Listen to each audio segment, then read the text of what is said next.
ノックスか。しかしもう40年も前の話。過去は過去じゃ。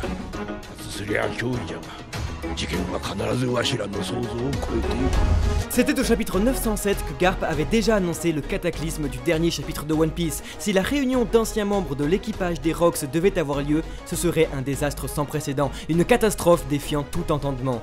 Un an plus tard, au chapitre 954, comme son titre l'indique, Kaido retrouve enfin son ancien allié Big Mom. Le dragon retrouve enfin ses ailes.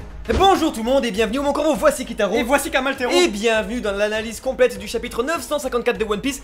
Incroyable, juste incroyable comment Oda a décidé d'accélérer le rythme. Il a passé la vitesse le mec. Et ça fait du bien, ça fait tellement du bien. Parce que là, en gros les amis, on fait le tour de Wano Kuni, vraiment un tour du pays littéralement, pour voir un peu toutes les préparatifs de la révolution qui se termine. Et on a un chapitre qui donne une mise en abîme de l'alliance. Tout est centré autour de l'alliance. Parce qu'en fait quand on y pense, on parle ici de l'alliance Minx, Ninja, Samouraï, Pirate pour aller défaire Kaido. Mais aussi on a bien Law qui fait une mystérieuse alliance avec un inconnu, qui va parler de Hawkins qui dévoile un peu les détails sur son ancienne alliance avec Kid et Apu. Apu qui était en fait allié depuis le début à Kaido. Et ensuite le chapitre se termine sur l'alliance la plus dangereuse du manga, Kaido Big Mom.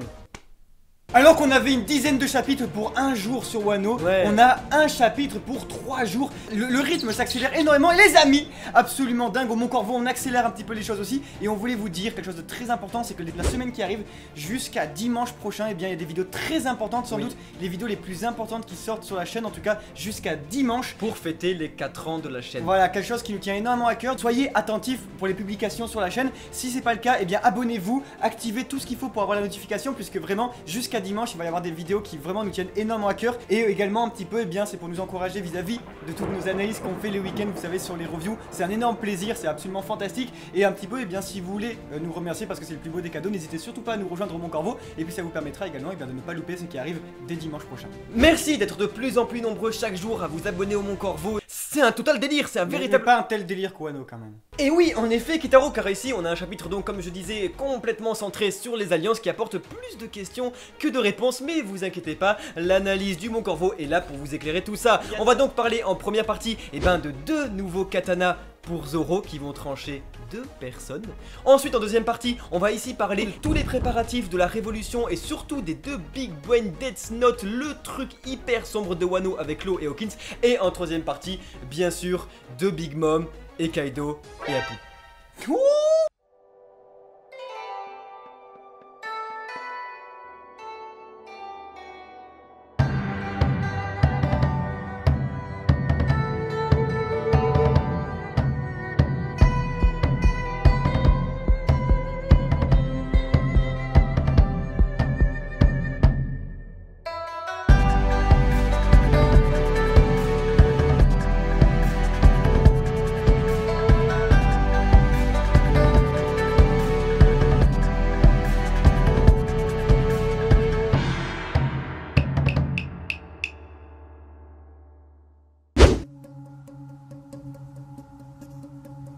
Nous apprenons donc dans ce chapitre que Enma, comme Iori, avait un petit frère, Hame no Habakiri, qui est donc ici la 2e lame de Oden. Donc, Oden maîtrisait bien le Nitoryu, le style à 2 lames. Et nous, ça nous fait penser à quoi? Ça nous fait tout de suite penser au chapitre 919 où dans la classe, on voyait bien les profs ici tout de suite endoctriner les élèves en disant qu'Orochi était le véritable sauveur et que c'était lui qui avait tué Oden Kuzuki avec son style à 2 lames. Putain, c'est ouf parce que ça confirme notre théorie d'une semaine où on disait que c'était sûrement Orochi qui avait défait Oden en le tuant et donc récupéré ses katanas et en plus volé son style. C'est incroyable parce que c'est vraiment ça. Oda il crée une véritable frustration en fait chez les lecteurs parce que pour tous ceux qui connaissent la vérité, Oden c'est le légitime, c'est lui qui a ces sabres là. Donc c'est sûr et certain que Iori ensuite va sûrement aller chercher ses katanas chez le shogun. Wano Kuni c'est extrêmement complexe, mais s'il y a un truc qui est absolument pas du tout subtil depuis la création de cet arc, c'est le personnage de Orochi, qui tandis que vraiment le mec il s'appelle littéralement un entité japonaise de dragon. Tout le monde se demandait Orochi qu'est-ce qu'il va bien pouvoir être, le Yamata Orochi qui est en réalité du coup dans le folklore japonais un dragon à 8 têtes, hydre etc.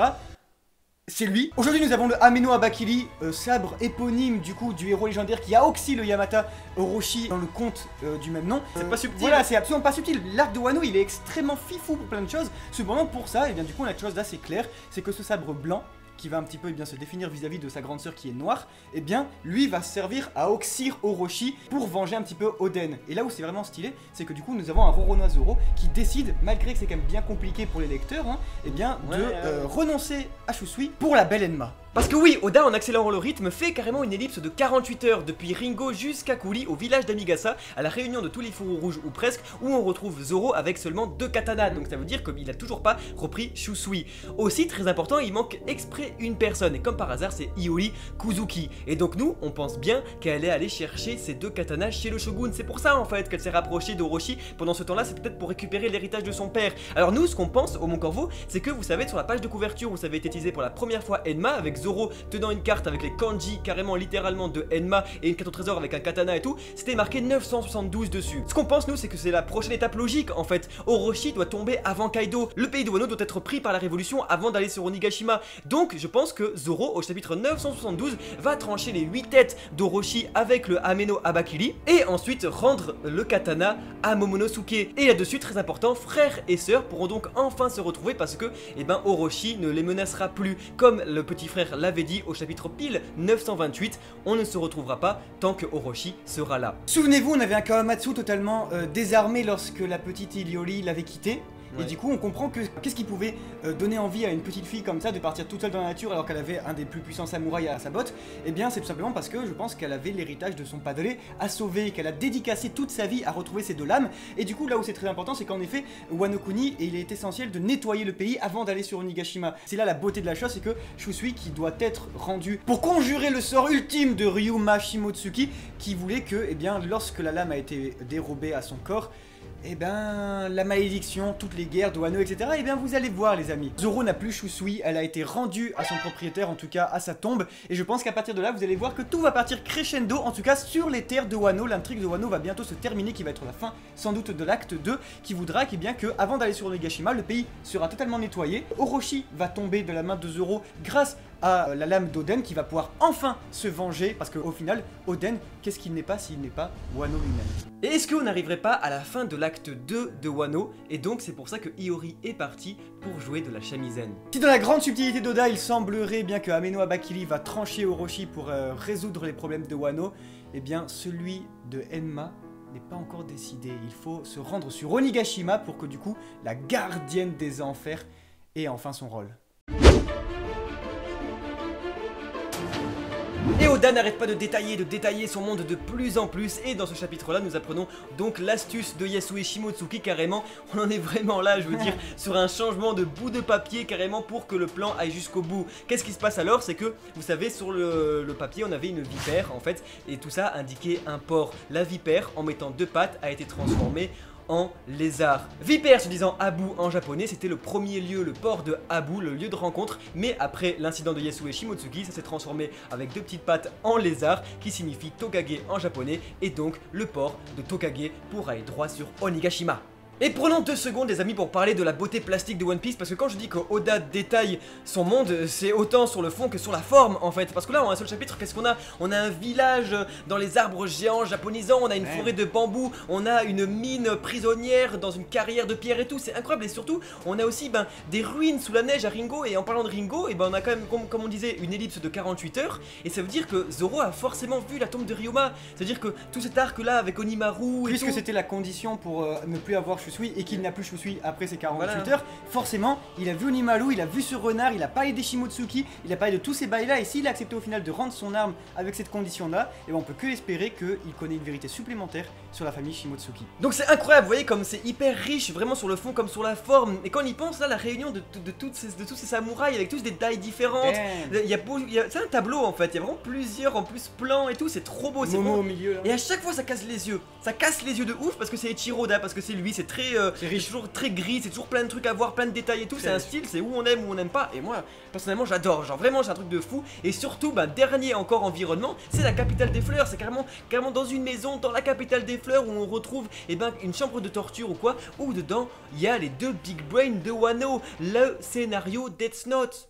On avait un lot qui était pourtant en difficulté malgré qu'il avait son petit rictus des familles il y a quelques chapitres de cela, laisse penser désormais que, vu vis-à-vis de la défaite d'Hawkins, qu'il a été aidé Bah par oui. un certain personnage. Et je pense que ce qui s'est passé, c'est que ce personnage-là, la théorie principale voudrait que ce soit du coup Drake. Et Drake, c'est un personnage qui, vous savez, n'a pas tenu à avoir la tenue de Wano Kuni, ce qui fait qu'il est encore toujours, lui, El Famoso, soldat un petit peu Et marine. voilà, et comme on voit sa silhouette, ça fait vraiment penser à ça, mais le plus gros indice là-dessus, c'est bien son passé en fait, son histoire. La vie regarde de Drake le rappelait, il faut savoir que son père était avant tout un ancien marine, mais quand il est devenu pirate, et ben c'est lui qui possédait le OP Nomi, qui voulait faire l'échange et tout avec la marine, sauf que Doflamingo est arrivé et donc l'a tué. Là-dessus, Drake, ça l'a retenu, ça a été vraiment un gros trauma pour lui, et donc comme son père a décidé de devenir marine, puis ensuite de devenir pirate, et comme par hasard, et ben il a eu une énorme volonté de rejoindre l'équipage de Kaido en tuant Scotch sur Onigashima, et là-dessus on sait pas pourquoi, il voulait absolument rejoindre Kaido.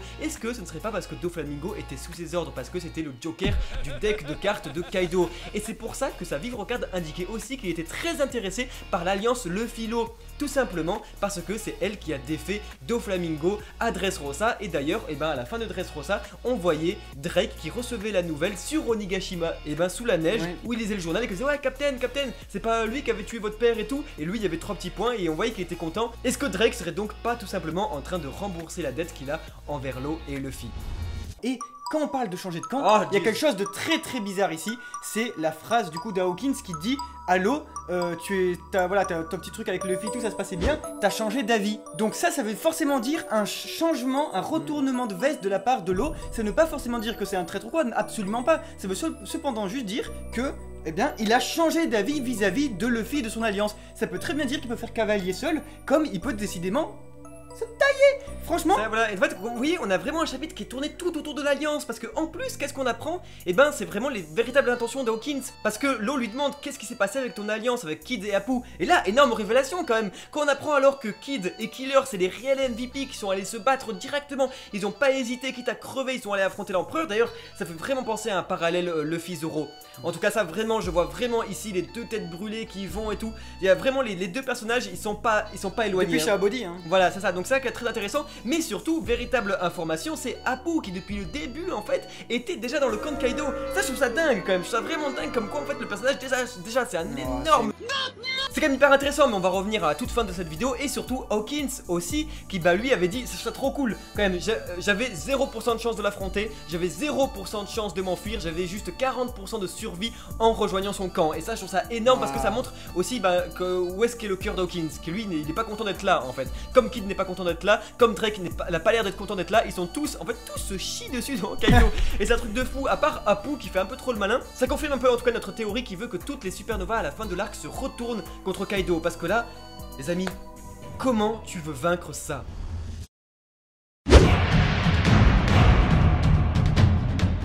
Ultime alliance de papa et de maman qui se retrouvent enfin pour, eh bien, on ne sait pas quoi. On ne sait vraiment pas quoi pour boire et manger visiblement. Et tandis que le Kagura Doré arrive à grands pas, cette véritable fête shintoïste au Japon, eh bien, ça va être l'occasion de réaliser un énorme banquet des familles. Et qui dit banquet dit quand même, eh bien, blabla. Hein. Et Mais que oui, là, on mais est oui. vraiment dans l'occasion ultimate de parler des Rocks. Si on a vraiment ni papa ni maman qui nous parlent de grand-papa Rocks, eh bien, j'abandonne. J'abandonne One Piece parce que là, pour de vrai, on est déjà arrivé à un point où les deux, ils devaient se foutre sur la gueule. Ils se sont dit, si tu viens ici, je te filme. En soi, est-ce que c'était inattendu? Non, pas vraiment, c'était teasé depuis, comme vous avez vu en intro, depuis le chapitre 907 avec Garp et tout.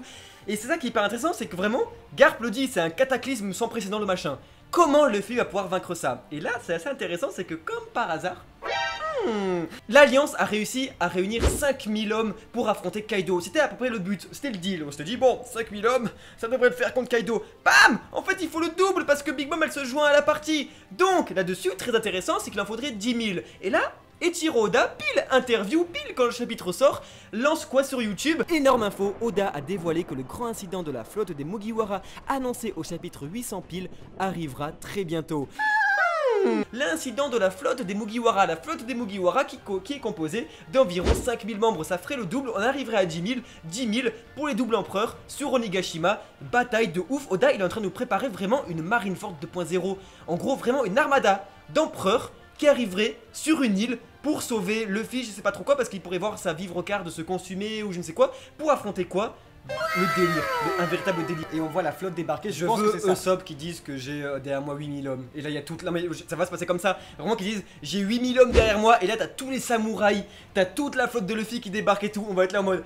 La Tangaki, il y avait tout qui était prévu. Ce qui était prévu également, c'est un jeu de cartes, un petit deck des familles qui se complète. Tandis qu'on avait déjà les As qui étaient un petit peu la famille de Joker. Ensuite on descend, on a le roi, la reine, le valet. Et du coup, ensuite on a censé avoir, dans un jeu de cartes, les numéros. Et voici que les numbers, beaucoup trop stylés, tout droit sorti de Berserk, c'est un film Ouais, d'horreur. c'est On a un incroyable. changement d'ambiance absolument drastique en une case.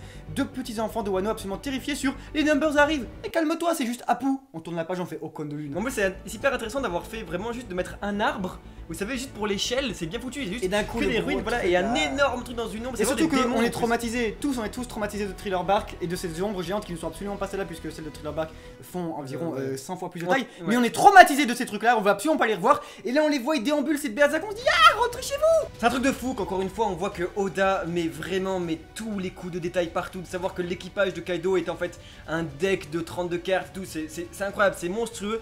Et donc tout ça les amis, ça donne juste que envie de voir la suite. Wano Kuni, on a eu cette réflexion là hier, c'était en fait merde c'est le meilleur arc de One Piece, c'est vraiment le meilleur arc. C'est pas que hier mais... Non, non mais en soi on s'était vraiment dit ça, on s'était dit que c'est quand même assez incroyable que eh ben il se passe en soi, c'est pas à dire, c'est quand même toujours de la construction, toujours du build-up de personnages, du chara development, on découvre, on avance et tout. Il y a pas de bagarre, il y a pas de dénouement, on est toujours à l'acte 2 de Wano Kuni et pourtant c'est incroyable. On sent que ça va être l'arc le plus long du manga, on sent que ça va être l'arc le plus important et pourtant on kiffe toutes les semaines. Et on finit avec un point d'honneur absolument fantastique des Shiroda qui fait une narration intra-chapitre totalement stylée avec dans une première partie l'idée que eh bien c'est gagné, c'est bon, c'est la victoire, elle est enfin là, elle arrive et tout pour tout déconstruire et se dire en fait damn, les numbers, Big Mom, tout ça, c'est absolument incroyable ce qui se passe. Vraiment Wano est sur la très bonne pente, ça va être phénoménal, on attend la marine, on attend tout le monde, ça va être pire bordel les amis, on est très content de vivre tout ça avec vous, c'est vraiment un plaisir. Merci beaucoup d'avoir suivi cette review, on se dit à très bientôt pour une prochaine vidéo. N'oubliez pas, la semaine prochaine, les vidéos extrêmement importantes qui arrivent pour fêter